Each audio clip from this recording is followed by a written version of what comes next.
नमस्कार दोस्तों, मैं हूं विजेंद्र कुमार राय और आप देख रहे हैं साहित्य रश्मि। दोस्तों, नेहा सिंह राठौड़ की सस्ती लोकप्रियता भाग 3 में आपका स्वागत है।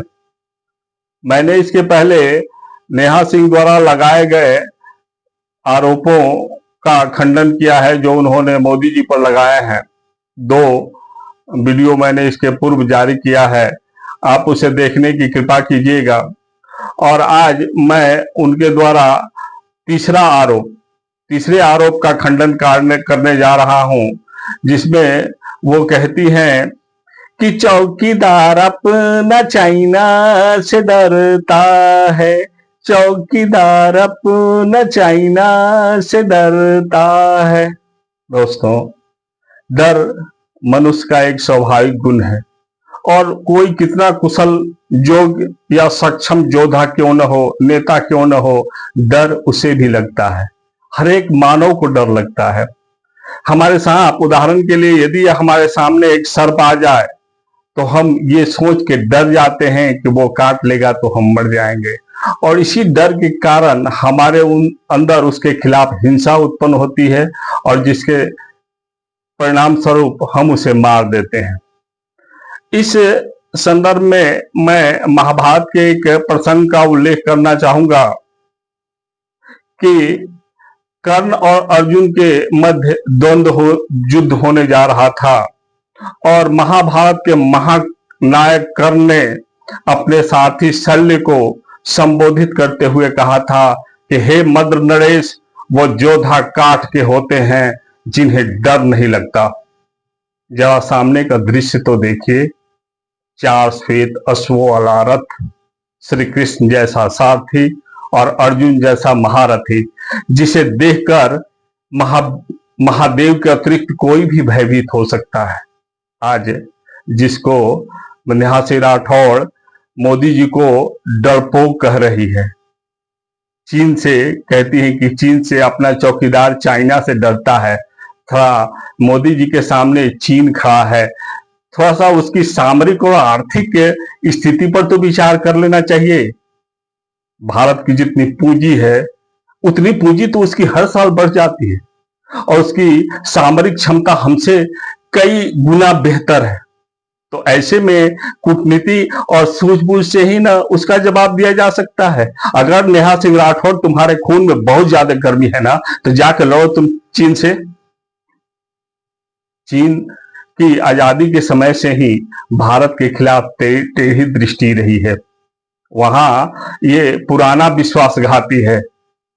1962 में के कुछ दिन पहले, युद्ध के कुछ दिन पहले, वहां के प्रधानमंत्री चाउ एन लाई ने भारत हिंदी चीनी भाई भाई का नारा दिया था और उन्हीं के शासनकाल में चीन ने भारत पर आक्रमण कर उसकी कुछ जमीनें हड़प ली। उसकी सेनाएं आसाम के बॉर्डर तक आ चुकी थी। तत्कालीन प्रधानमंत्री नेहरू जी ने अंतर्राष्ट्रीय स्तर पर कूटनीतिक प्रयास कर चीन की सेना को मनमोहन रेखा के पीछे हटाया। हालांकि इसके बावजूद भी हमारी कुछ जमीनें, जैसे तिब्बत और अक्साई चीन में कुछ जमीनें उसके कब्जे में रह गई। और इस युद्ध में शहीद होने वाले जो सैनिक थे, जब उनको लता मंगेशकर ने अपने गीत ऐ मेरे वतन के लोगों में स्मरण किया तो नेहरू जी रोने लगे। हमारे पास उतनी सामर्थ्य नहीं थी उस समय भारत के लोकतंत्र का शैशव काल था। तो क्या नेहरू जी कायर थे, डरपोक थे? इसके बाद भी कांग्रेस ने लगभग 50 से 60 वर्षों तक इस देश पर शासन किया और अनेक प्रधानमंत्री हुए, जिसमें लाल बहादुर शास्त्री, गुलजारी लाल नंदा, इंदिरा गांधी, राजीव गांधी, और किसी में इतना तो साहस नहीं हुआ कि वो चीन पर आक्रमण कर अपनी हथियाई हुई, अपनी छीनी हुई जमीन को वापस ले सके। तो क्या ये सारे प्रधानमंत्री डरपोक थे? 1999 में जब भारतीय जनता पार्टी की सरकार बनी और अटल जी प्रधानमंत्री बने, तो उन्होंने सबसे पहले राजस्थान के पोखरण में परमाणु परीक्षण कर इस देश को परमाणु हथियार से संपन्न देश घोषित किया। उस समय अंतर्राष्ट्रीय अनेक अंतर्राष्ट्रीय प्रतिबंध देश पर थोप दिए गए। विपक्ष ने जब पूछा कि इस समय क्या जरूरत थी परमाणु परीक्षण करने की, तो वाजपेयी जी ने कहा था कि अतीत में हमारी जमीनें छीनी गई थी और उसी के मद्देनजर मैंने परमाणु परीक्षण किया था। तो क्या वाजपेयी जी डरपोक थे या उन्होंने सूझबूझ का अपनी प्रतिरक्षा के लिए ऐसा किया था? बिल्कुल ऐसा ही था।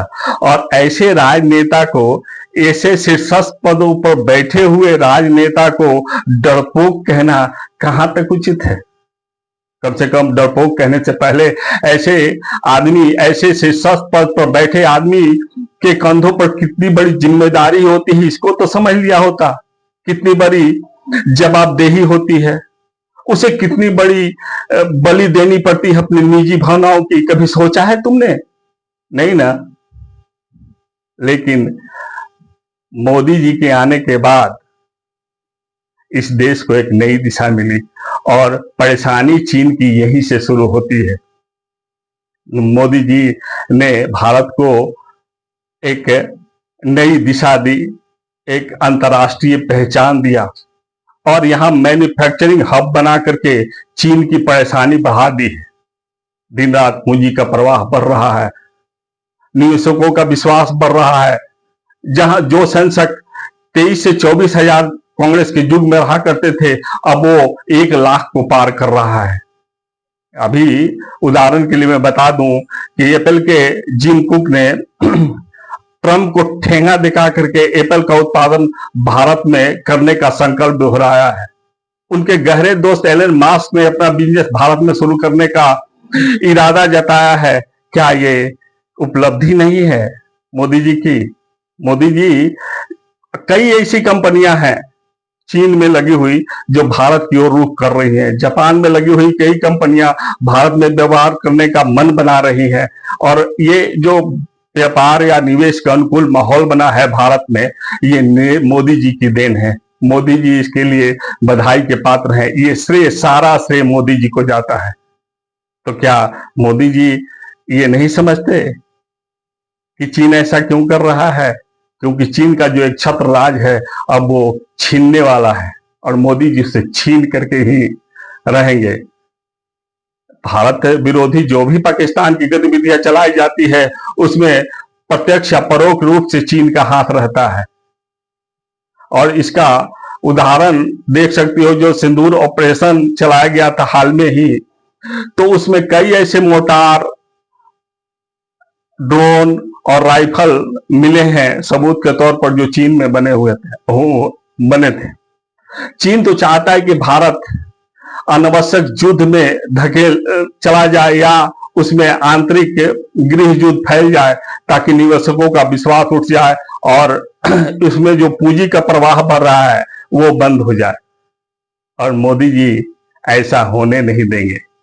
इसको निश्चित रूप से किसी तरह से इस चीज को बाधित होने नहीं देंगे। इसको भारत को पराकाष्ठा पर पहुंचा के ही दम लेंगे और यही चीन को सबक सिखाने का एक अच्छा साधन है, तरीका है। बहुत दिनों के बाद देश को ऐसा कोई, सदियों बाद देश को ऐसा कोई प्रधानमंत्री मिला है जो देश को की प्रतिष्ठा को इतना ऊपर ले गया है। हजारों वर्षों तक नरगिस अपने बेनूरी पर रोती है, चमन में बड़ी मुश्किल से होता है दीदावर पैदा, और वही दीदावर मोदी हैं। धन्यवाद।